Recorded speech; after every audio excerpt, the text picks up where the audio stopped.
just being detained. It's an investigatory stop. What's your name? Jeremiah. Jeremiah what? Boyer. My name is Officer Liefling. This is Officer Rosenbaum. Explain everything, please. Okay. Something in your back? You got another set of cuffs? Put it on.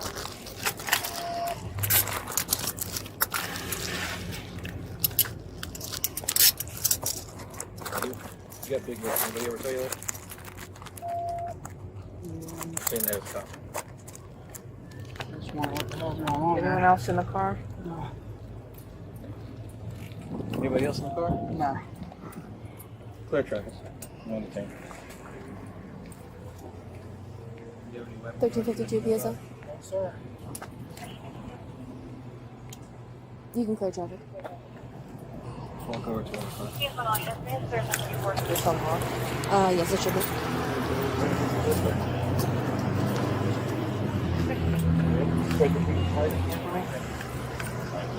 Got him? This isn't the car. I know. Got him? Watch him.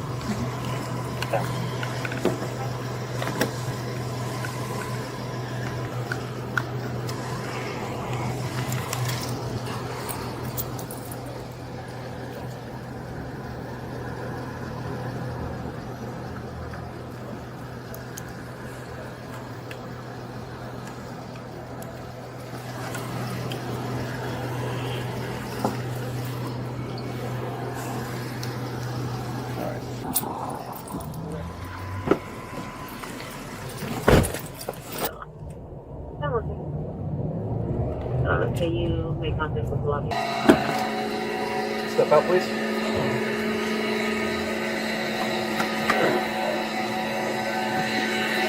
This way.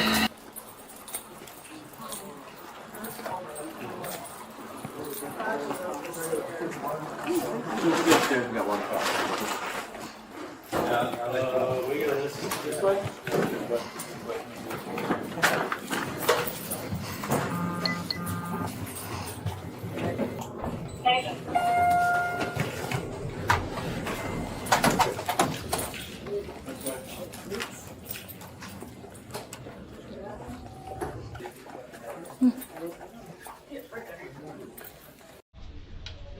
So we're just going to switch our cuffs? Yeah.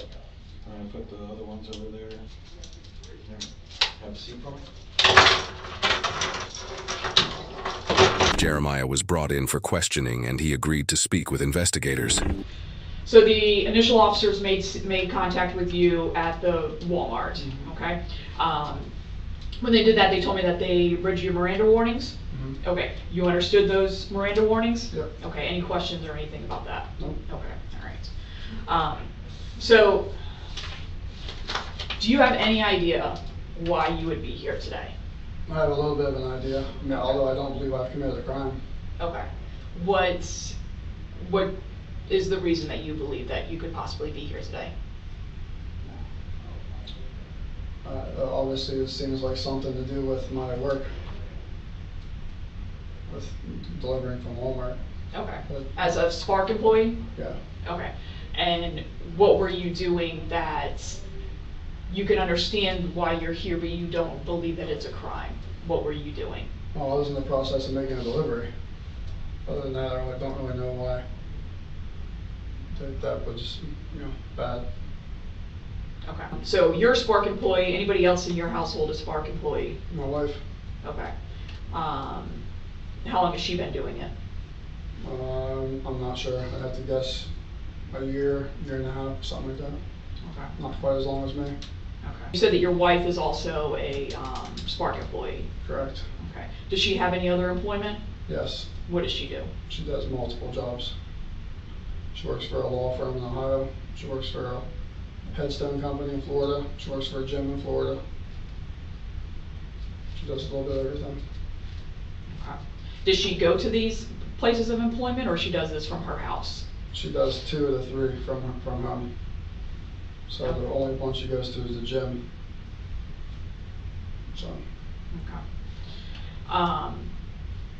And does she actually do the Spark shopping and delivery, or do you do that for her? No, she actually does it. She actually does it? On February 18th, 2025, Port Saint Lucie police arrested a Walmart Spark driver for stealing products, but for gaming the payment system behind them. Jeremiah Boyer placed orders loaded with 72 cases of bottled water, confirmed the water was stocked, then marked it unavailable in the app to collect the heavy item bonus without delivering anything. Spark's heavy item surcharge triggers at acceptance, not at delivery. Boyer ran that gap on roughly 800 orders across 2 accounts over 10 months, documented losses to Walmart $52,843. The initial detention meets the standard in Terry v. Ohio, 1968. Investigators had weeks of surveillance and financial records before making contact. That crosses from reasonable suspicion into probable cause. Detective Palmer opened by confirming Boyer's Miranda waiver mandatory under Miranda v. Arizona, 1966, before any custodial questioning. Boyer confirmed understanding and agreed to speak. Everything he said next is fully admissible. Palmer's structure was deliberate open question first. Let Boyer define his own context, then confront with specific evidence. Boyer walked into the admission without being directed there. There's been an investigation for a little while, okay? And basically what we have identified is that between you and your wife, your accounts, you guys are placing orders and then fulfilling them yourselves, picking them and fulfilling them yourself. Okay. Those items would have heavy items listed on, like 72 cases of water. Okay. Okay. You would go into the store. You would say that it's not available, that item. Then you wouldn't pick up any of the water or whatever heavy item it is that is listed for that pickup. But you would pick up the little menial items and fulfill the order. But because you had the initial order of, say, 72 cases of water, you would get an extra delivery fee because of it being considered a heavy item. Now, whether you picked up the item or you didn't pick up the item, you still get that extra delivery fee. Sure. Okay? Now, we have video going back of you going into the store, showing that there is water there, that there was no reason for you not to fulfill that order except to get the additional delivery fee. So what can you tell me about that? What I did, I don't believe I committed a crime. I'm just going to leave it at that. I have nothing further to say about that. Okay. What about your wife's involvement? Nothing further to say about that either.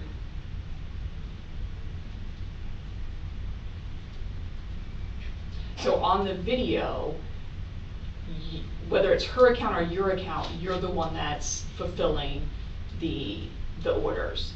But she obviously knows something about it because to activate the account, you have to take a selfie, and she's updated her account with doing a selfie.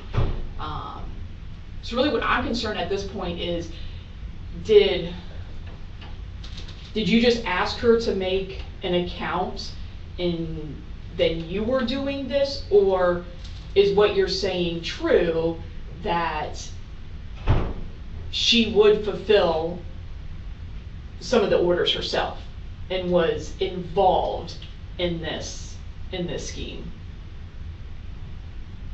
Like I said, video-wise, you're the one that's picking up on her account, but we would assume that she would have to know something because she is taking the selfie to verify the account.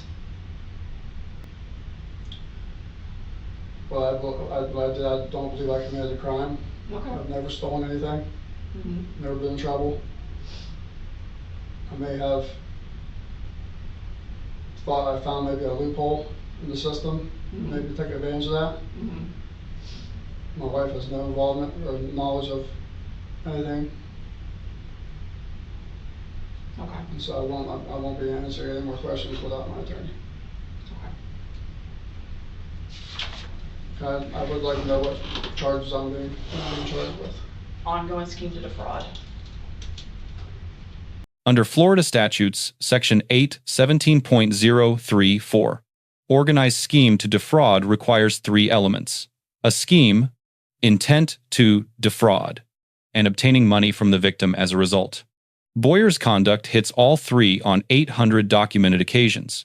The statute does not require the defendant to believe his conduct was criminal. Systematically flagging in-stock items as unavailable to generate automated payouts is a false pretense that is the definition of fraud, regardless of what Boyer called it internally. Losses exceeding $50,000 elevate this to a first-degree felony under subsection 4, paragraph A. Number 3 of that same statute. Maximum sentence in Florida 30 years. At 10 minutes 14 seconds, Boyer invoked his right to counsel. Under Edwards v. Arizona, 1981, that statement ends. All interrogation immediately, no new topics. No follow-up. Unconditional. Palmer stopped the moment Boyer asked for his attorney. One question after invocation can make subsequent statements inadmissible and destroy a prosecution. Compliance here was immediate and correct. Investigators then called Stephanie Boyer not in custody. Not obligated to speak. She voluntarily confirmed she regularly took selfies to reactivate her Spark account and handed the phone back to Jeremiah. That admission created her own legal exposure. Florida Statutes. Section 777.011 defines a principal in the first degree as anyone who aids, abets, or enables a criminal offense, regardless of who physically executed the act. Whether Stephanie's knowledge satisfies that element depends on what communication records between her and Jeremiah show. Hello. Hi, is this Stephanie? Yes, it is. All right.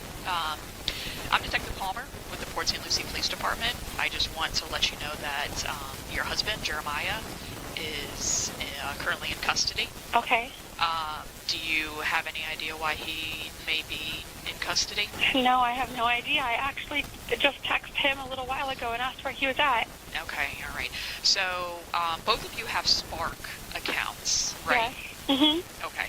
Do you actually use your Spark account, or does he use your Spark account? Well, I use it, but... So you actually use your account? Yes, I use, well, sometimes. I mean, it just depends on what I'm doing. If I'm working up, I have a lot of other jobs, but yes. Okay. So what are you aware of placing orders with, say, 72 cases of water and going to the store, the water being there, but not picking, saying that it's not found, that it's not there, which allows you to still get the extra delivery fee for it being considered a heavy item. All right, I'm sorry. I honestly have no idea what you're talking about. I mean, your husband's told me that there is a Spark account that's in your name, but that you have nothing to do with this. So you need to tell me the truth. Well, I'm honestly just trying to think. I'm sick. I have not been able to move for a couple days. It's been a while. It's been a really long time. Like a year, 2 years? Like what are we talking about a while? I mean, probably that long. I don't like to do it, to be honest, but I do it if I have to do it, but I don't do it often. Okay. But for your account, you have to take a selfie to reactivate. And you have taken selfies to reactivate. I have. Right. Yes, I have.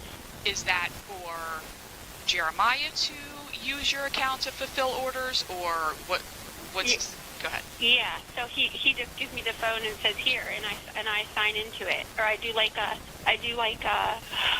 I'm sorry, I'm trying to get my bearings here.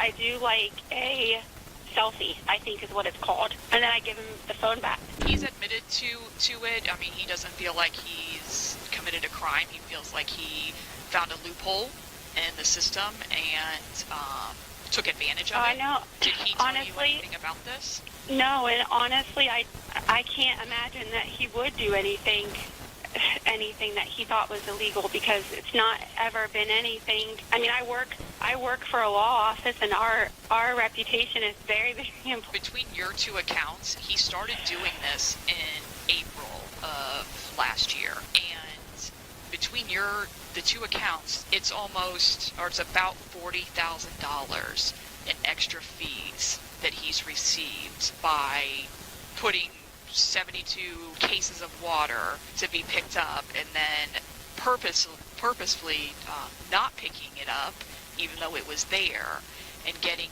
the extra money. About $40,000. Oh my goodness. And are you meaning like in pay? Yes. Are you? Yes, money. Honestly, I feel like I'm being pranked. No, this is not a prank. Right. Did he tell you anything about this loophole that he found, that he was able to get more money? No, and that's honestly why I'm the most surprised. Because he literally tells me everything. I mean, we have a very solid relationship. That's why I'm having a really hard time. Detective Palmer receives an A-. Thorough pre-arrest investigation, clean interrogation sequence, and immediate Edwards compliance. Minor deduction for imprecisely characterizing what Jeremiah had said about Stephanie during the phone call permissible under Florida law, but an overstatement. Officers Liefling and Roseman receive a B+. The field detention was grounded in probable cause and required no force. Jeremiah Boyer receives a C. He waived Miranda and produced 10 minutes of admissible statements before invoking counsel. His loophole theory does not function as a defense under Section 817.034. Subjective belief in legitimacy does not negate the fraud elements. Stephanie Boyer receives a B. Credible, cooperative, and likely unaware of the full scope. Her risk is not moral. It is the factual chain between her biometric authentication and Jeremiah's fraudulent account activity. Gig platforms pay at scale and audit slowly. Boyer's scheme ran for 10 months because Spark did not cross-reference whether heavy items were actually delivered. A platform design gap became a criminal opportunity, and the law treated it as such. Entering false data into an automated system to extract money is fraud. The medium is different from falsifying a paper invoice. The legal principle is identical. The Miranda lesson is direct. Invoking the right to counsel at the first moment of custodial questioning costs nothing and surrenders nothing. Boyer talked for 10 minutes first. Those 10 minutes are now prosecution evidence. Let us know if there is an interaction or legal topic that you would like us to discuss in the comments below. Thank you for watching, and do not forget to check out our second channel, Bodycam Case Analysis, second channel, for even more police interaction and courtroom content.